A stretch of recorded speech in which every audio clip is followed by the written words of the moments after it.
What's going on, guys? My name is Ron and welcome back to another video. Today we're just tattooing. I figured I kind of recorded the last 45 minutes of this tattoo, and I figured I could just kind of voice over here and kind of chime in when needed to be. So like I said, I finished the bottom half of this tattoo, and I just got some lining left to do and a little bit of whip shading, so I figured I'll just pop in when necessary, when I feel necessary. So this is your first video. Welcome to the channel. My name is Ron. I do a lot of cartridge reviews, sometimes tattoos, always reviews. You can find me here at youtube.com. Alright, so I'll just let's get this started here. So right here I'm just kind of doing some whip shadings with the 12-3 round liner. This is a dynamic spade, and I'm just using world famous blackout to whip shade this in here. Now I'm looking at my reference here closely. I'm just taking my sweet time and just trying to do the best I can. So, but yeah, so I'm using a 12-3 round liner.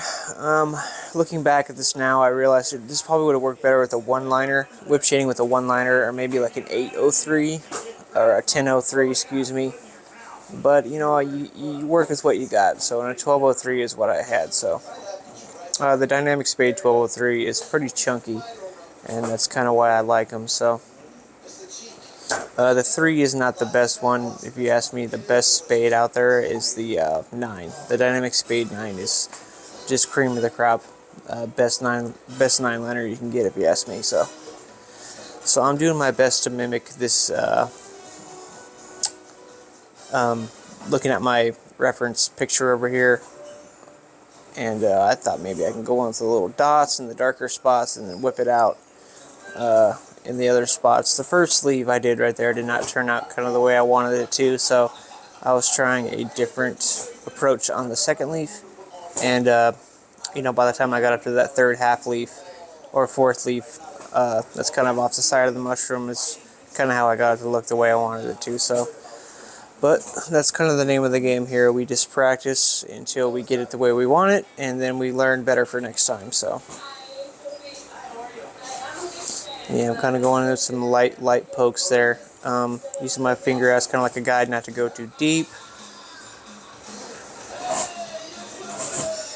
But you'll see, I have such a light hand, so like when I whip shade, I just have to go. It gives me a chance to go over it several times before you know, it becomes too dark over here. So there's benefits to having a light hand, and there's definitely disadvantages as well too. So.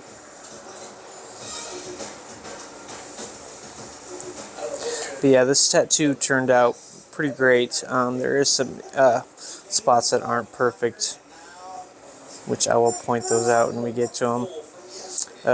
One would, I can say this one right now, would be the feet, the toes, which I don't know if you can see it from here. But just, you know, those little cracks of the toe is kind of hard to get in there perfect. So, but I did the best I could. So, another thing I probably would have done was that leg in the back. You know, she has her knees folded over, and it kind of has, to show her second leg back there, it has like another, you know, you see like the top of it. I probably should have used a smaller, I used a 7 for the bigger lines. I probably should have used that 3 I have right there to push the, line that back leg. I feel like it would have made it just not so pop out so much. Now that you see it, you won't unsee it. So, but that's why I make these videos, guys. I just want to be completely transparent here and just show you guys like the struggles and, you know, what it's like to learn, and you know, you just got to keep going and, you know, not give up and stuff like that. It's good to have people you can bounce these things off of, positive people that you can bounce these things off of, and as long as you keep practicing, you'll be able to you know, achieve all the things you want here. Now, so I'm going in here on the back end of these leaves, thinking I need to darken up the ends and the tips, but that's kind of another. I hunch when I tattoo as well. Like I hunch over and I'm real close, right? So sometimes it's always good just to, like, take a look back, just back up like half a foot, and just look at it from there, and just, like, make a good judgment call from there, because you gotta think not everyone's gonna be looking at this tattoo 6 inches away.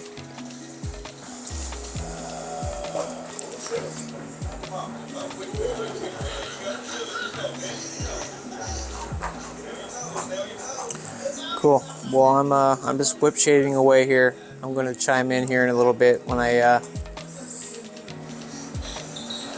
get onto something a little bit more interesting I can talk about. So I hope you enjoy. If you don't want to listen to this, you can always mute it and just watch it play through. But if you want to just learn, hang out, and we can learn together, then that's why this is here. So I hope you guys enjoy. If you have any questions, just holler at me. I'm here for all my subscribers. All right, I'll be back here in a second.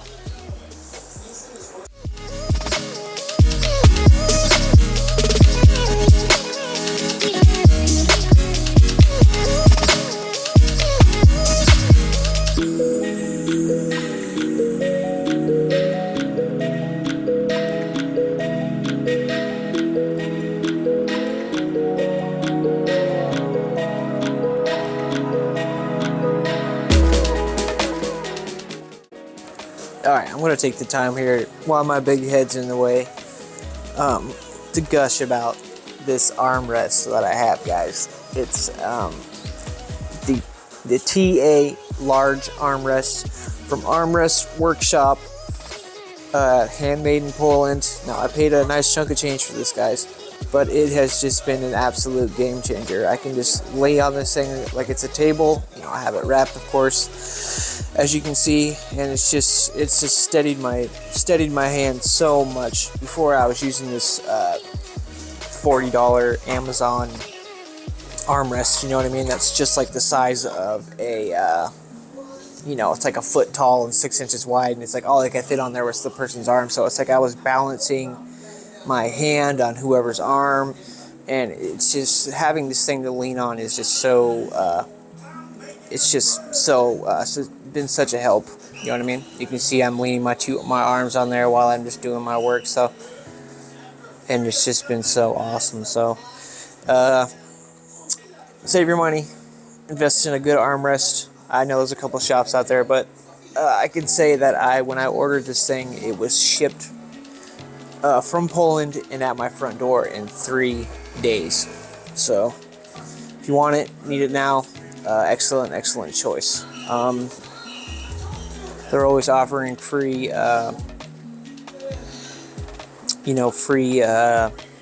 upgrades for their armrest. Whenever they upgrade it, they send it to you for free. So they did send me some extra little knobs, different like decorative knobs. So if I wanted to replace it, I can. And they do offer a free custom backing for it too. So if you want to see that, you can see that on my Instagram. And it's also on the video I made, I believe. So no, I don't think it is actually, because I put that together before.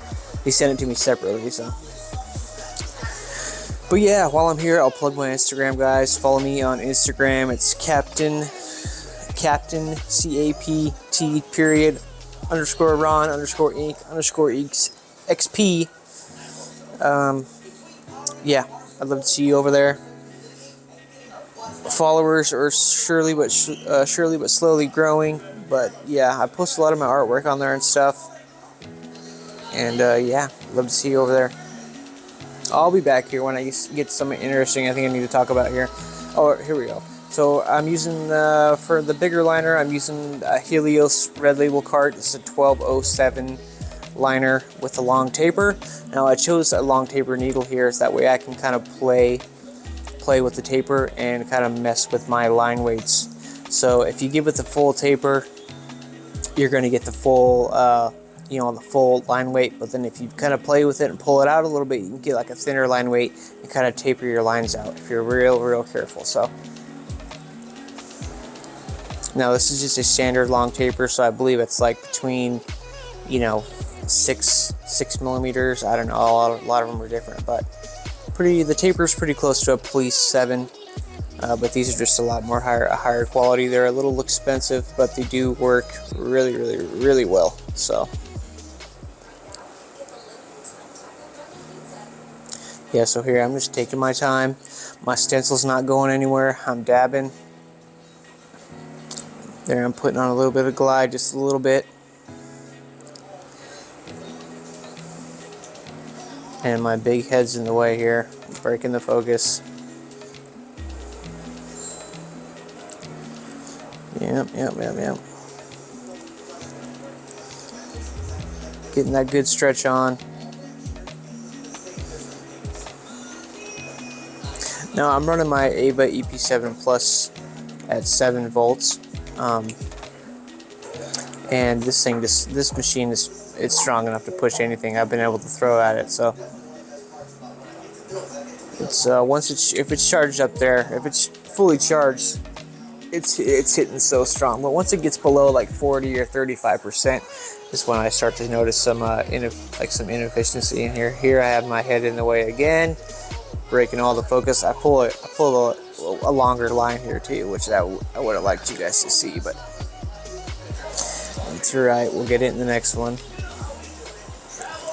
Just taking my time, going nice and consistent, same speed all the way through, and whipping out.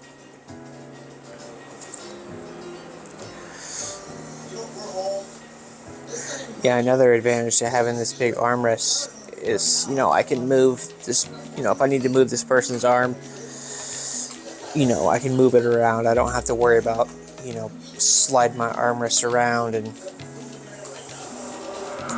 there, nice, clean, consistent line there.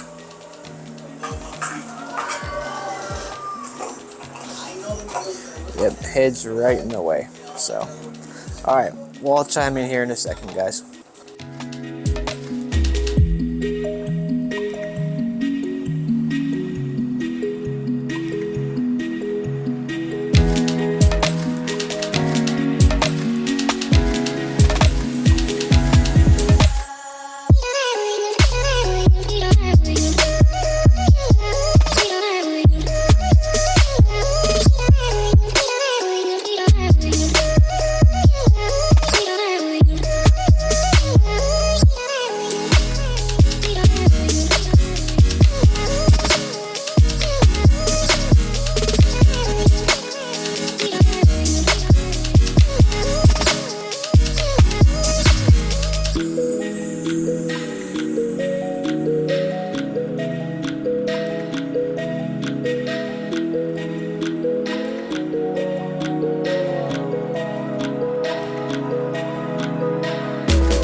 Alright, I'm back. So I pretty much finished up everything I needed to do with my 7. So I'm just kind of going in here with my 3 and getting in these little pods, or whatever they are, on top of the mushroom cap.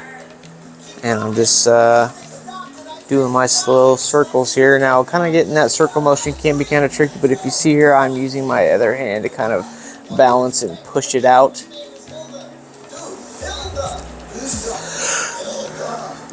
Which is just, a little trick that, you can pick up, from watching the right people on YouTube and stuff. So,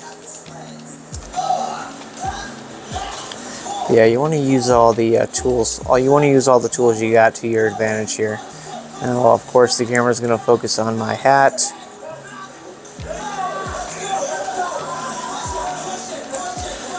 But that's definitely a muscle memory thing right there, getting that little circle and just being consistent with it, which is just something that you'll just end up picking up on your journey. So,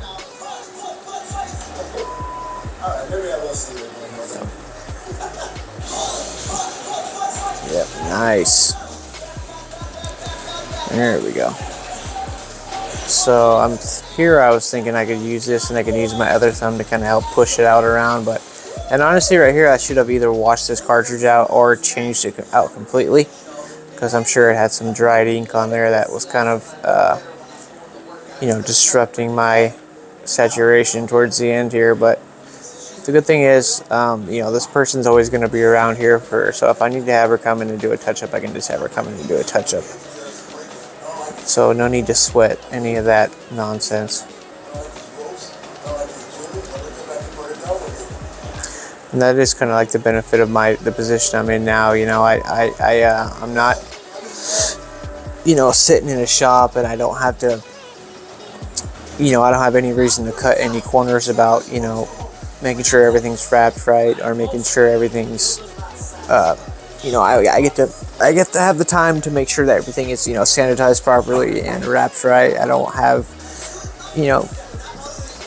to worry about, getting this tattoo done at a certain time so this other person could be, out of here and have this next person in the chair. You know what I mean? So just something to think about.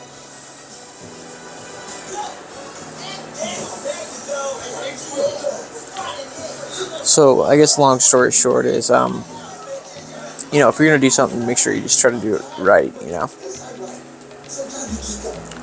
I have all the time in the world to, take the time and set up my station, so there's absolutely no excuse for me to be cutting corners as far as wrapping stuff and making sure everything's clean and wiped down.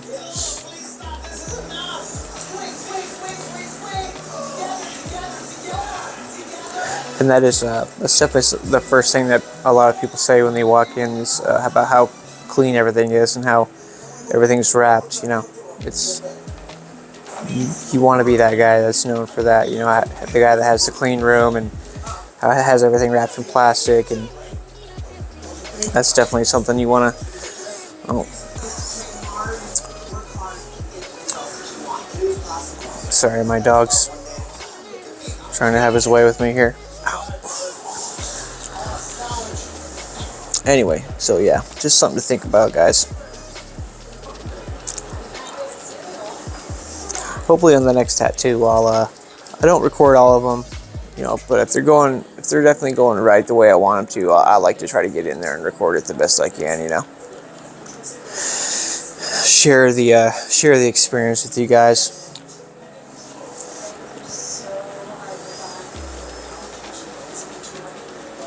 I think here she tries to knock my camera over. Yep, right there. I have it balancing. I have like my mount balancing on my light here. Anyways, guys, I'm going to get this wiped off, and then I'll come back in and chime in with some more tidbits. Thank you for watching. If you made it this far, be sure to like the video, comment, subscribe. I appreciate all of it. And yeah, I'll see you here in a second.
Alright, so what I'm doing right here is I'm kind of just going over it real softly with my 3 to get some more black in there, because after I packed it in there with my liner, I like to kind of let it sit back for a bit and you know, let it kind of get its blood and plasma out of there, and then see how it looks, just to make sure it's all the way black. But usually I would just grab like a round shader, you know, off the cabinet and pack it in there. But I'd already pulled my carts out that I was going to use, and I'm trying to break the habit of, you know, using 10 cartridges for, you know, 1 hour of tattooing. Though not that I have so many cartridges it makes me sick sometimes, but it's just a good habit to get into, guys. So here I'm using a Quail 5, great little whip shader. Usually I'd use a Quail 3, but I've been out of those for quite some time, so I'm just trying to use up what I got here. That way I can justify ordering more stuff that I actually need. I do have some wormhole 12.3s, but they're just not very good, so I'm using the good old 5 here. I figured I can cover more ground with that.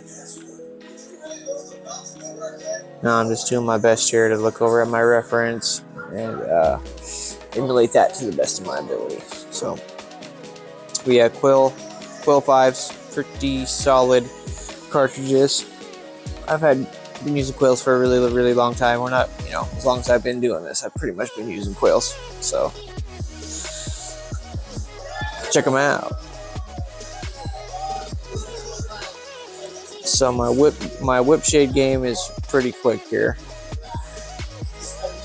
Just kind of find my spot and just make sure I'm just dancing. I got it down to like 5 volts. Yeah, this machine's a great whip shader because it hits pretty hard, you know, even at low voltages, and so it puts that dark pepper down there pretty quick.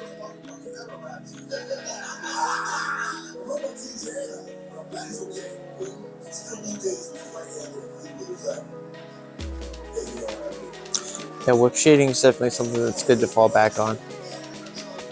But I will admit though, when I whip shade, I don't get the satisfaction that I get from shading with the mag, you know, soft shading or whatever, however you have it. But right here, it's pretty clear that tattoo that I'm over there that I'm looking at is it's whip shaded, probably with a lot smaller liner, but yeah, believe me, if I could have gotten a mag in there to get some solid shading, I probably would have done that, but sometimes you just gotta whip shade. No, this is just me being a scatterbrain and going off on something else that I've already worked at before, and, you know, darkening a spot up, or you get kind of a squirrel moment sometimes. But yeah, I'm just working my way up the stem, and then I'll get up here to the cap, and then I'll pretty much have this tattoo wrapped up. So it's looking pretty good so far. I'm pretty happy with how this turned out. Like I said, a couple things I would have changed, but it's just knowledge that I will take from this tattoo on to the next one, and that's what it's all about, guys. Just growth, you know. But I'll point those things out. I pointed them out earlier, but I'll point them out too later on at the end of this video.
Okie dokie. So here I am. I'm kind of whip shading this top cap here. So what I am trying to remember here is when I whip shade, I'm kind of going with the slight curves of this cap of the mushroom. So if you kind of go with the curves of the mushroom, you're going to kind of emulate the shape of it. You're going to kind of shape out the shadow, you know what I mean? And that will help, you know, make that, give it that extra clean look in my experience. So the trouble here is it's kind of hard to get the consistent amount of pepper between all those little spots because I'm trying to leave those the bumps clear. That way it kind of gives it a little bit more depth. But yeah, the corner here, it's going to be the darkest, you know what I mean? That's where our shade's sitting at. So I'm working from there. I'm trying to get my dark spot and then work out from there and kind of meet in the middle.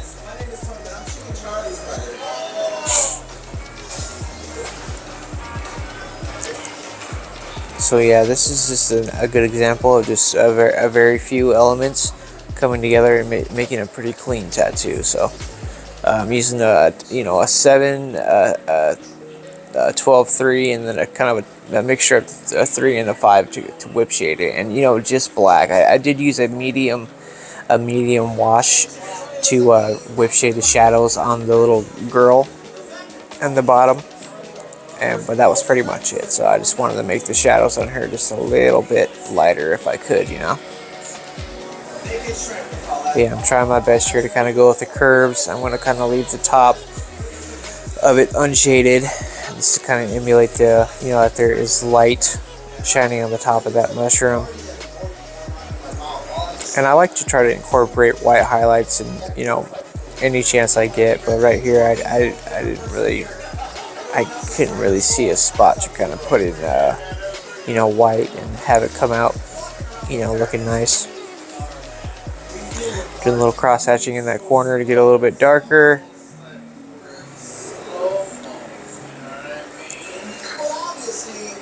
Of course, if I'm going into a smaller gap, I'm going to, try to increase that hand speed a little bit.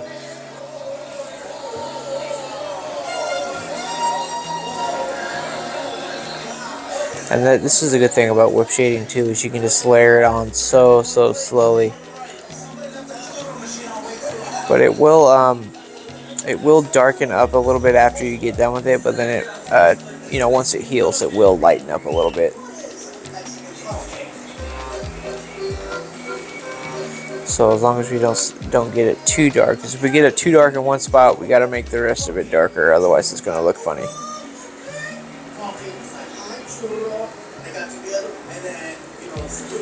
So yeah, I'm just kind of dancing across here with, dancing, just giving it the tip of the needle here and just kind of dancing it across the skin. 5 volts, just, low voltage is pretty much your standard whip shading speed to give it that pepper.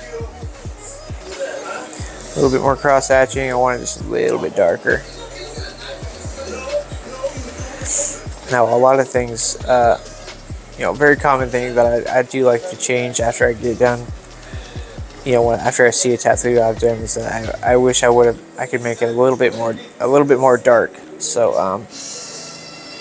but it's another good thing to think about is you can always go darker. You can't make it lighter. So it's if you need to start light and this person's not going to go anywhere, and they're going to be they can always come in next week or the week after for a touch up, or that's always something.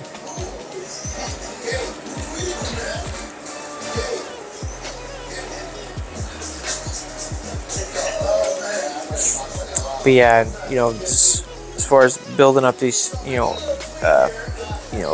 a little clientele, starting my little business going here is I've done a couple tattoos for this girl. And this one right here, this is gonna be a tattoo that she's gonna show her friends, and then her friends are gonna want a tattoo, and then they're gonna be it's just more business for me. So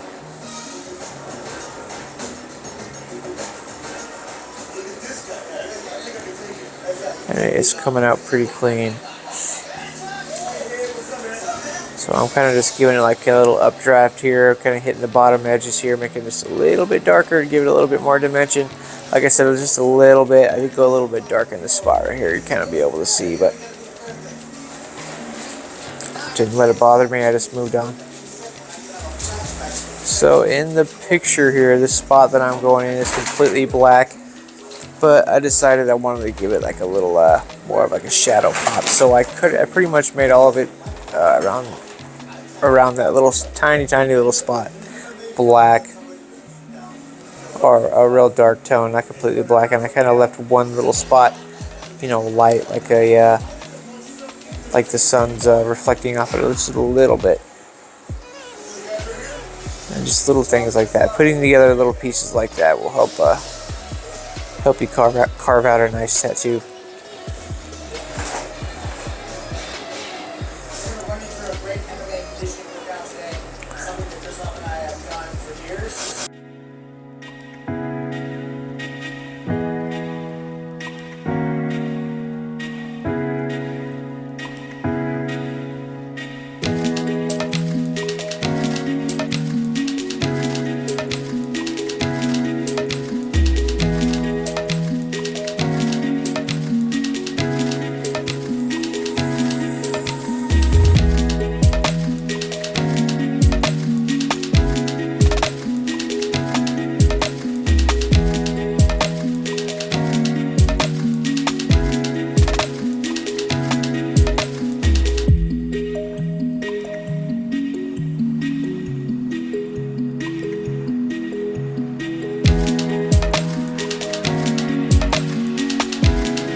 Alright, so here I am. I'm looking at the end here. I'm wiping off all the stencil here so I can see what I need to, what is stencil and what is actually tattoo.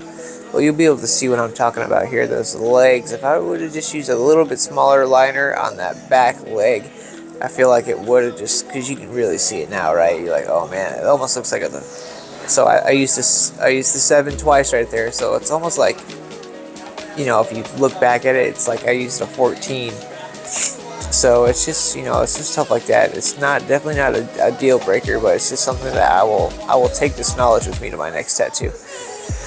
And these little toes at the end here. So I'm going to take my 5, I think, and try my best just to kind of carve, slowly kind of carve in just what kind of may look like toes to someone who may be, you know, drunk or something. But,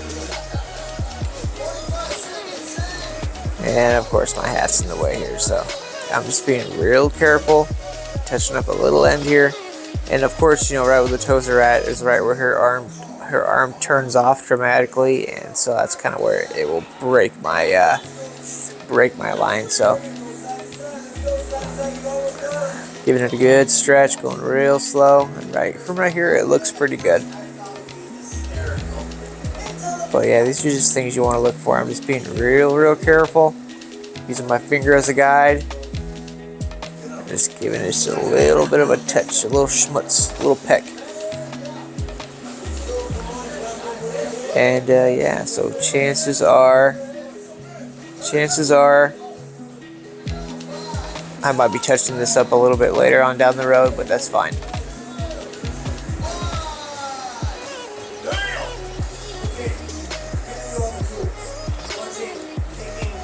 Yeah, just real lightly.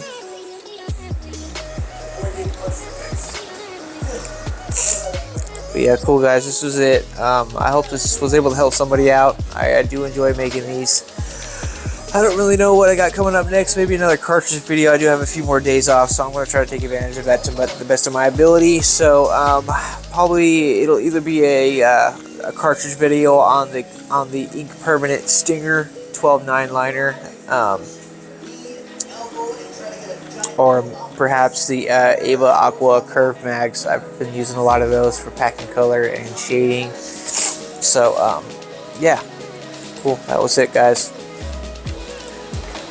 I hope you guys all enjoyed this. I appreciate all your guys' time, giving me the luxury that is your time. My name is Ron. If you're new here, please leave a like and subscribe. If you're not, go ahead and give it a like, and I'll catch you on the next one, guys. All right, later.